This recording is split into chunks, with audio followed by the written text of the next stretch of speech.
Para bumango ang iyong bunganga, kumuha ka ng malinis na baso. Pagkatapos kumuha ng malinis na kutsara. At kumuha ka rin ng asin.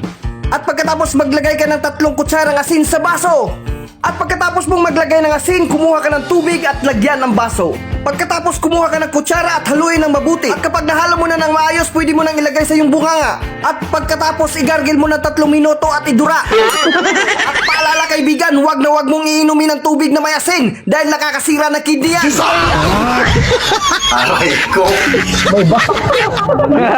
Para bumango ang iyong bunganga, kumuha ka ng malinis na baso. Pagkatapos kumuha ng malinis na kutsara. At kumuha ka rin ng asin. At pagkatapos maglagay ka ng 3 kutsarang asin sa baso. At pagkatapos mong maglagay ng asin, kumuha ka ng tubig at lagyan ng baso. Pagkatapos kumuha ka ng kutsara at haluin ng mabuti. At kapag nahalo mo na ng maayos, pwede mo nang ilagay sa iyong bunganga. At pagkatapos igargil mo ng 3 minuto at idura. At paalala kaibigan, huwag na huwag mong iinumin ng tubig na may asin dahil nakakasira ng kidney yan. Aray ko.